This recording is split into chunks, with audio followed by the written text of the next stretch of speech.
creation suddenly articulate with 1,000 tongues to lift one cry. Then from north to south and east to west, we hear Christ be magnified.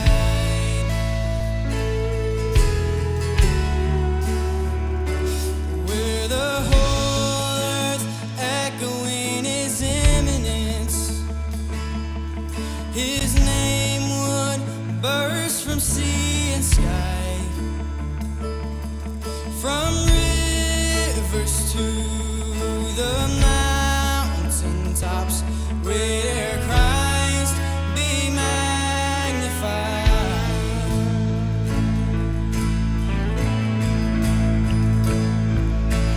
Oh, Christ be magnified. Let His praise arise.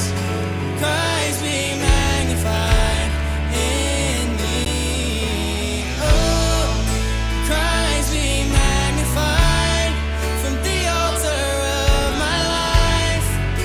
Christ be magnified in me.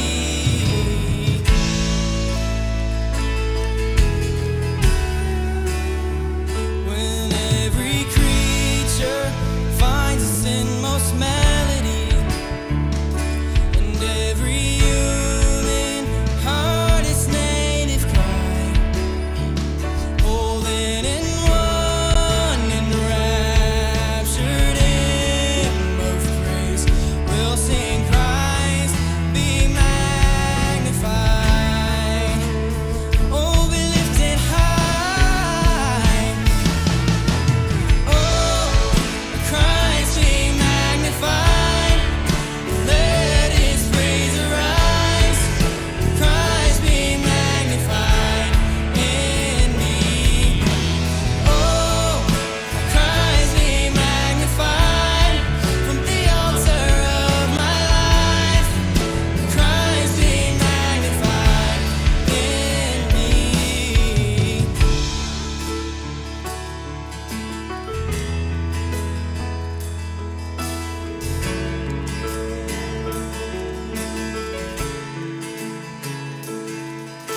I won't bow to idols, I'll stand strong and worship you.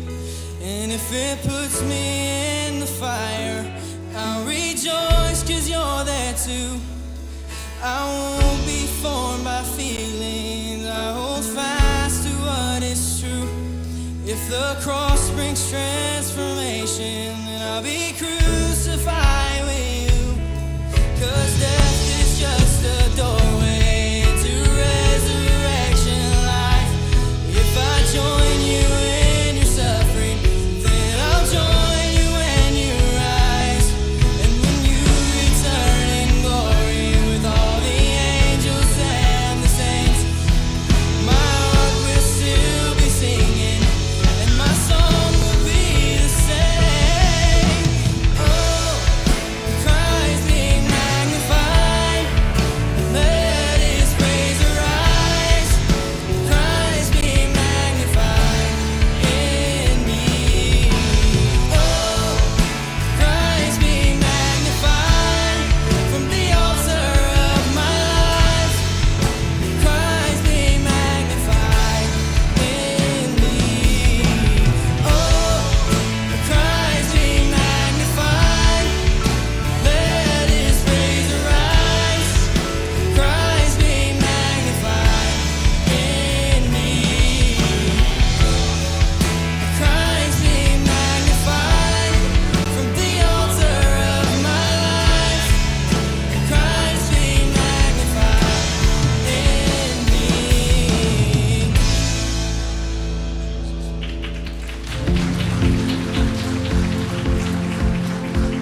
So every once in a while, you'll come across a story in the Bible and the reaction is, what?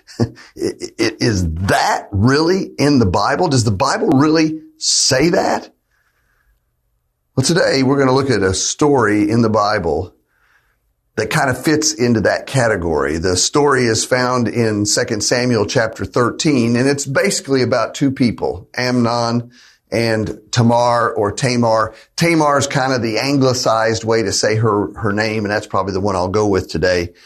But the truth of the matter is these two people were essentially siblings. They had the same father, King David, but different mothers.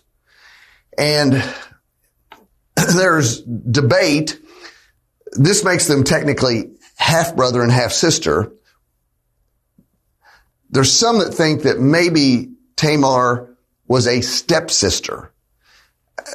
Without going into the details of it, I'm not really sure about that, but there are some folks that kind of try to lean that way. But here's the deal. You've got two people who are young adults now as this story is going to unfold. They've grown up basically together. They were essentially brother and sister, okay?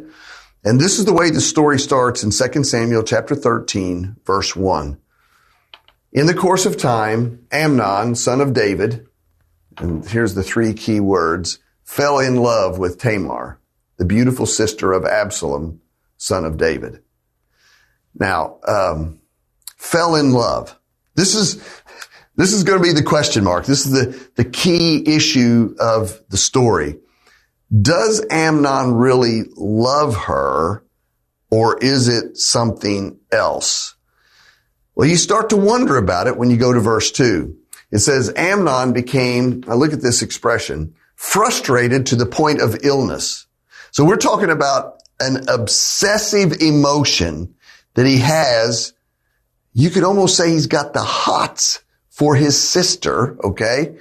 He's frustrated to the point of illness on account of his sister Tamar, for she was a virgin. And then look at this expression. And it seemed impossible for him to do anything to her. Now, this is maybe one of your earlier indicators in the story that we're not talking about love, but we're talking about something else. Because if you love somebody, you don't want to do something to them. You want to do something with them. You want to do something for them. But to say he's frustrated because he can't do anything to her seems to indicate, I'm not so sure this is really love. Now, the story has a twist. Amnon had a friend named Jonadab, son of Shemiah, David's brother. I guess essentially Jonadab is Amnon's first cousin, not just a friend. Jonadab was a very shrewd man, and he asked Amnon, Bubba, why do you, the king's son, look so haggard morning after morning? Talk to me. Won't you tell me what's going on with you, buddy? And Amnon said to him, I'm in love with Tamar. Now, he doesn't want to call Tamar his sister, although he will later in the story. It's my brother Absalom's sister. My half-brother Absalom's sister is what he's trying to say.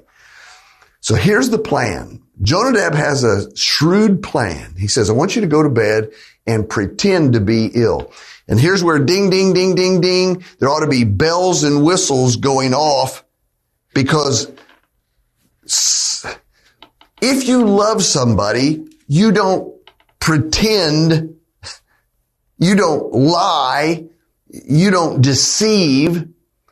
But Jonadab's plan is, I want you to go home, go to bed, act like you're ill, and when your daddy comes to see you, Daddy David, you say to him, I would like my sister Tamar to come and give me something to eat. Let her prepare the food in my sight so I may watch her and then eat it from her hand. Okay, well, Amnon likes this little pretend plan. And so it says he laid down and he pretended to be ill.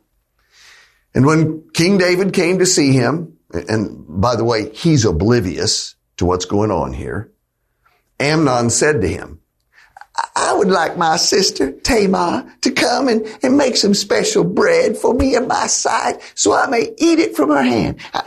Maybe she'll chew it up for me and give, that's not in there, but I thought I'd just throw it in. David sent word to Tamar at the palace. I want you to go to the house of your brother Amnon and prepare some food for him. So, Tamar's an obedient daughter.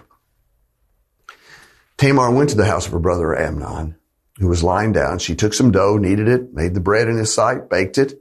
Then she took the pan and served him the bread. Everything seems kind of normal here. It's going to get a little uncomfortable. But he refused to eat. Wait a minute. I'm supposed to bring this to you. Send everyone out of here, Amnon said. So everyone left him. Everyone but Tamar. Then Amnon said to Tamar, bring the food here into my bedroom so I might eat from your hand. And Tamar took the bread she had prepared and brought it to her brother Amnon in his bedroom. But when she took it to him to eat, he grabbed her and he said, come to bed with me, my sister. Now she's his sister. Don't, my brother, she said. Don't force me. Such a thing should not be done in Israel. Don't do this wicked thing. Now we're beginning to see that whatever it is that Amnon is feeling towards Tamar, it's not love. Because if you love somebody, you don't force them. If you love somebody, you don't strong arm them. You don't manipulate them. If you love somebody, you don't push them to do things that they don't want to do. You see, Amnon doesn't really love Tamar. He doesn't care about her future.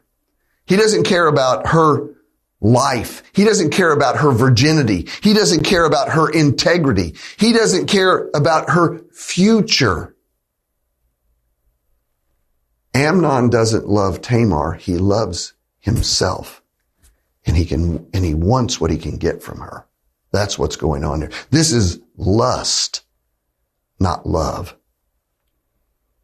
Verse 13, she starts to reason with him. But what about me? I mean, where could I get rid of my disgrace? And what about you? You'd be like one of the wicked fools in Israel. Please speak to the king. He will not keep me from being married to you. Let me say something. If they are actually technically half brother and sister, this is incest. This would be an inappropriate relationship. Okay?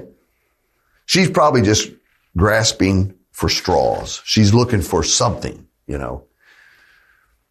Look at his response. He refused to listen to her. And since he was stronger than she, he raped her. Amnon doesn't care about Tamar's feelings. He only cares about himself. And he does violence to her in this story. And look at the irony of verse 15. After he got what he wanted, Amnon hated her with intense hatred. In fact, he hated her more than he had loved her. Amnon said to her, get up and get out. Isn't this crazy? He loved her until he got what he wanted from her. And once he had his way with her, he was done with her. Get out of here. Get out of here. She says, no, sending me away would be a greater wrong than what you've already done to me. But again, he doesn't care about her. He doesn't care about her feelings. And he refused to listen to her. And the story ends with this statement. This part of the story ends with this statement. He called his personal servant and said, get this woman out of here and bolt the door after her. You see, when we're talking about lust, it's fake love. Lust or fake love is self-centered. Lust or fake love is all about your desires, what you feel, what you want, And In fact, I'd go a step further. If you've ever thought these statements or said these statements out loud, I just want to be happy. I just want to find someone who can make me happy. Let me tell you, those are all rooted in a fake love. These are selfish statements. Yet I hear these a lot in people. Well, I just want to be happy. Or I want to find somebody who will make me happy. That's not a love statement. That's a self-centered, personal desire-oriented statement. You see, the real love is not self-centered, it's other-centered. It's not rooted in my desires and my needs, but it's rooted in how can I help you? How can I love you? What can I do for you? Real love is devoted to the other person's happiness. Real love is devoted to blessing them, strengthening them, giving your best to them, the best of your life, the best of your time, the best of your energy. What can I do to lift you and make your life better? That's real love. That's what's missing in this story. In fact, if we go back to the story of Amnon and Tamar, just to pull it all together, all these emotions together. Lust is often irrational. This was forbidden fruit, but Amnon was so obsessed with his sister. In fact, lust is frequently irrationally obsessive.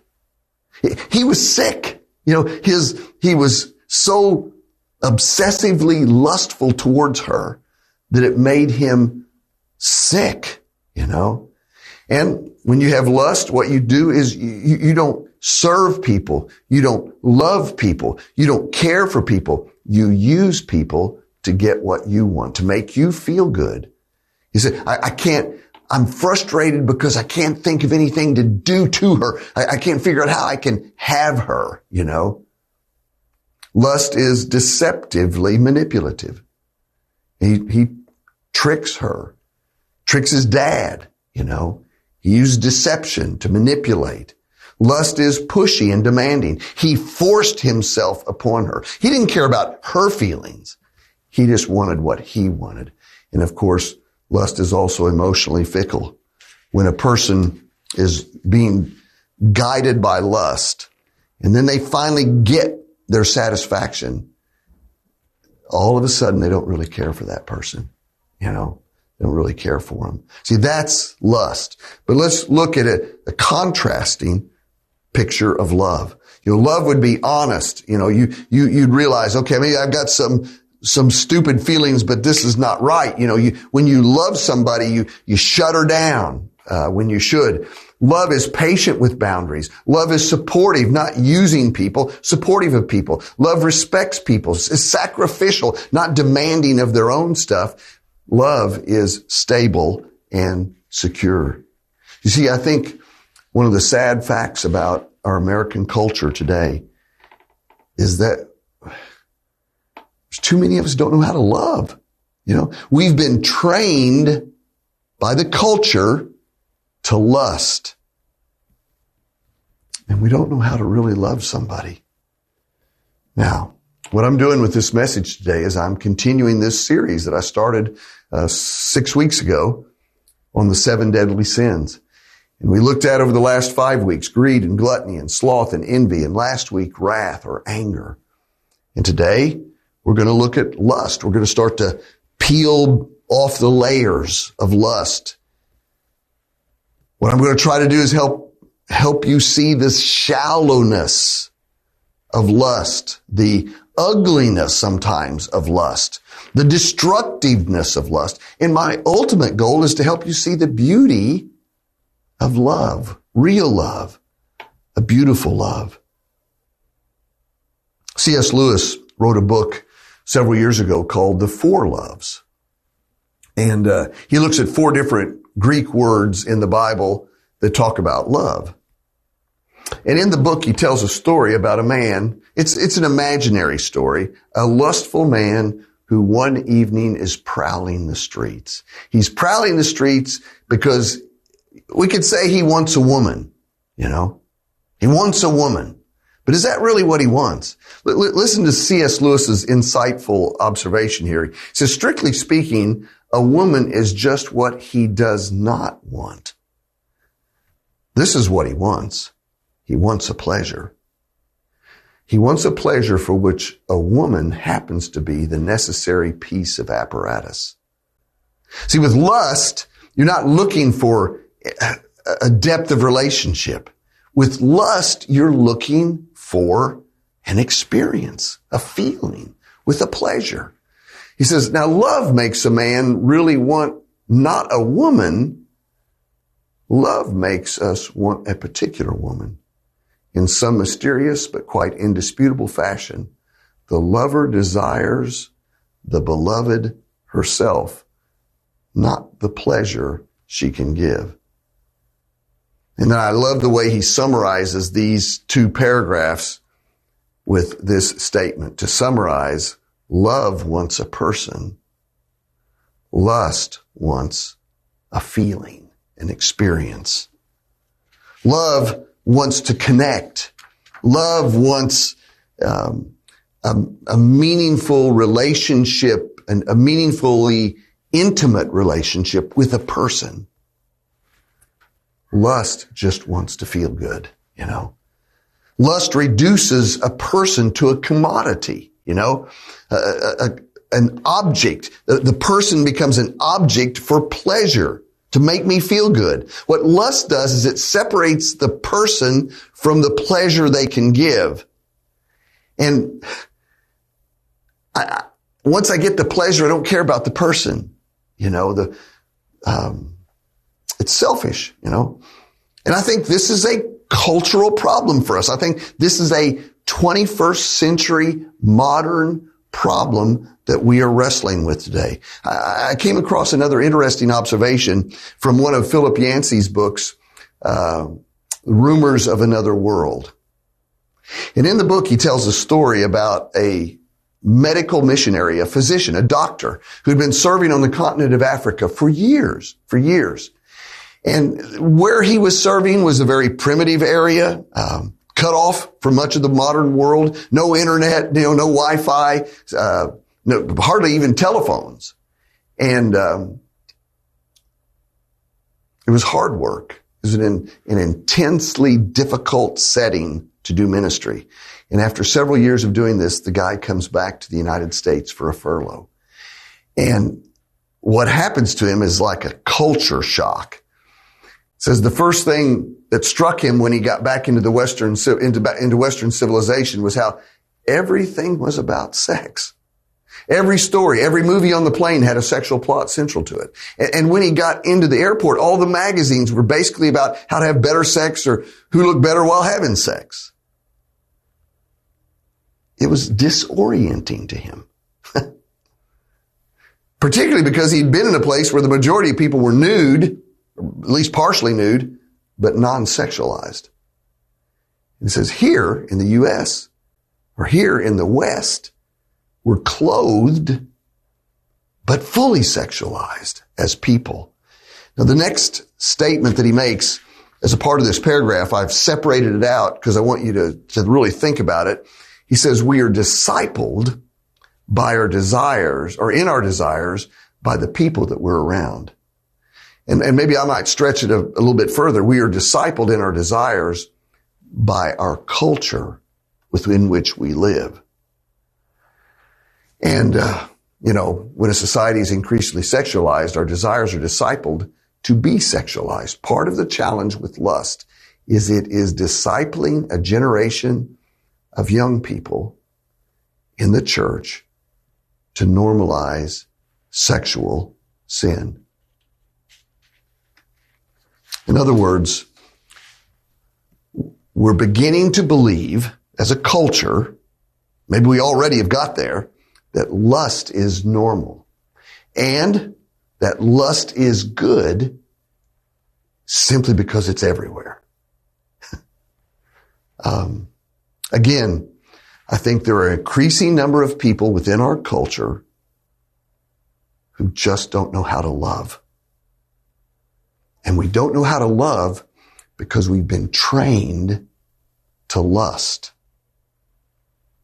Swipe one way or the other. I don't even know what that means, but swipe, We're a culture built around pornography. We're a culture built around lust, not loving relationships, but lust. And Jesus speaks to this in his Sermon on the Mount. In Matthew chapter 5, verse 27, he says, you have heard that it was said, it's back in the Old Testament, back in the Bible, Old Testament of the Bible. You've heard that it was said, you shall not commit adultery. Of course, this is a statement from the Ten Commandments. It's kind of like last week's sermon on anger. Jesus said, you've heard that it was said by people long ago, you shall not commit murder. And then he goes on to say, murder is, if that's the line, he said, I don't even want you to be angry. I want you to learn how to deal with your anger before you even get to the place of murder. And this is sort of the same line of reasoning Jesus is going to use here. You've heard that it was said, you shall not physically commit adultery. But then he's going to talk about something before that. But I tell you, and this is again that ego del ego, I tell you, this is an emphatic statement by Jesus, that anyone who looks at a woman lustfully has already committed adultery with her in his heart. So the point that Jesus is making here is that, we can think that adultery is a bad deal. Maybe we can see that. But what he's wanting us to understand is that what we've got to learn how to control is how we think about the opposite sex. Stop lusting. Stop fantasizing. Stop imagining yourself with somebody with whom you're not married. Stop that, the point is he's making, you can commit adultery in your heart. That's an issue. That's a problem that our culture really, really wrestles with. And our culture thinks this is perfectly all right. The next two verses that Jesus, the statement that he makes in the next two verses, they're hard. And they're hard because we usually misunderstand them. And I would say we misinterpret the language and intent of them. In verses 29 and 30, he says, if your right eye causes you to stumble, gouge it out and throw it away. It is better for you to lose one part of your body than for your whole body to be thrown into hell. And if your right hand causes you to stumble, cut it off and throw it away. It is better for you to lose one part of your body than for your whole body to go into hell. Now, the problem of this statement by Jesus is that some people want to take it literally, but this cannot be what Jesus is talking about. This is an example in literature of hyperbole. Hyperbole is when you make an exaggerated statement to make another point. And the reason this has to be hyperbole is that you can cut your eye out, and guess what? You can still lust, even if you don't have an eye. You can cut your hand off, and guess what? In the context, this is all about lust. You can cut your right hand off and you'll still lust. Those don't take it away. So what he's getting at, the point that he's making is that when you have a problem with lust, you've got to learn how to deal decisively with the lust-inducing temptations. Whatever it is that's generating lust in you, you got to figure it out and deal decisively with it. For example, it might mean quitting a job where the temptation is. Maybe there's somebody that you're working with that's creating problems for you. An illicit relationship. You may need to quit that job. You may need to break off a tempting friendship. Can't meet with that couple anymore because this is a problem. You may have to move back to a flip phone instead of a smartphone. Gasp. Can you imagine that? Maybe your smartphone has become a real problem for you with lust. You may need to go back to a flip phone. You may need to cut off even the internet altogether. Maybe, or cut off a certain app. If there's an app that's creating problems for you, get rid of it. That's the point that Jesus is making. You may need to get covenant eyes to put on all of your devices. This is an accountability bit of software to help you, to make you accountable to somebody you trust with regard to your issues of lust. You may just simply need to find some kind of an accountability partner. And then lastly, obviously there's many, many other things we could talk about. These are just some simple suggestions of how to deal decisively with lust-inducing temptations. Not pulling your eye out, not cutting your hand off, but break free from the things that are at the root of your lust. And there's one more thing I want to mention, and I think that this is really important, and it's something I pray about in my own life frequently, is I want to rediscover my love relationship with Jesus. I want to come to the place where Lord, I want to know you, love you. I want to love what's important to you more than life itself. Lord, I want to honor you with everything that I am. I want to be closer to you. And Jesus said this one time in John chapter 14. He says, if you love me, you will keep my commandments. And the mindset here, the idea here is that if I can come to the place where Jesus is number one in my life, then that helps me make decisions about other things that are temptations in my life. And so I would just challenge you today. What about your relationship with God? What about your capacity to love? Maybe for some of us, what we need to relearn how to do is how to really love the people around us.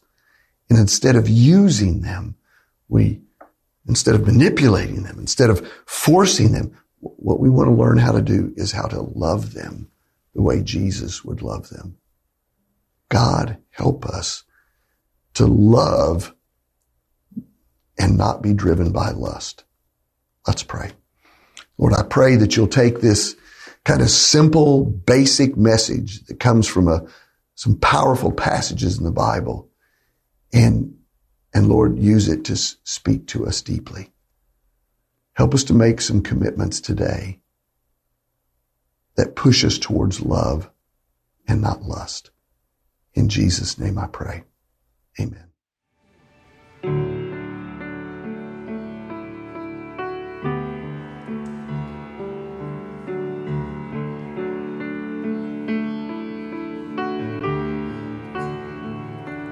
In the darkness we were waiting, without hope and without light, till from heaven you came running. There was mercy in your eyes to fulfill the law and prophets. To a virgin came the word from the throne of endless glory to a cradle in the dirt.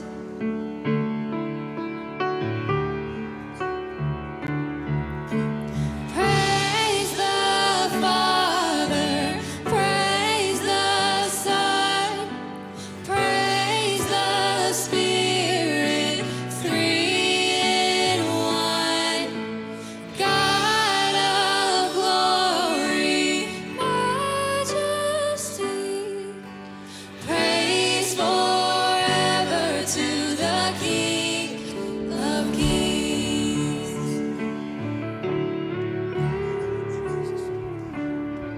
To reveal the kingdom coming and to reconcile the lost, to redeem the whole creation.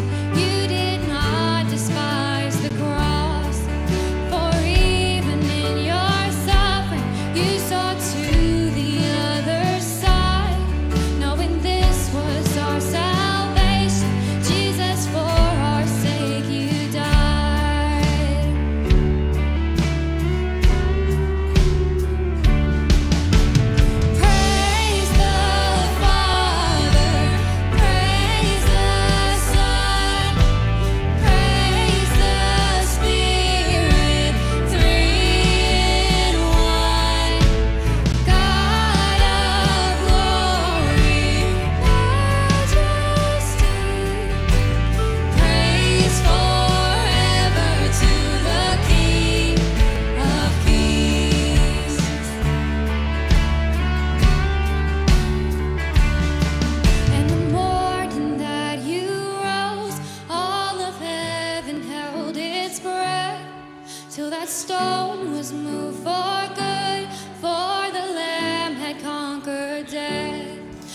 the dead rose from their tombs, and the angels stood in awe.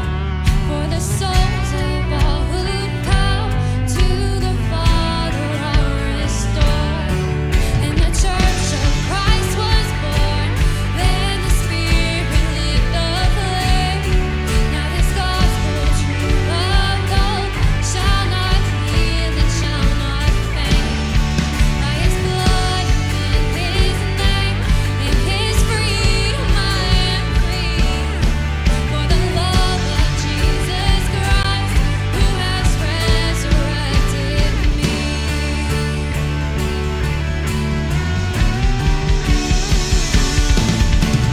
Praise the Father, praise the Son, praise the Spirit, three in one.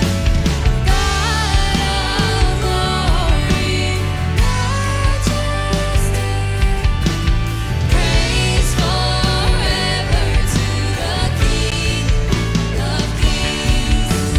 Praise the Father, praise the Son, praise the Spirit, three in one. God of glory, majesty, praise forever to the King of Kings. Praise forever to the King of Kings.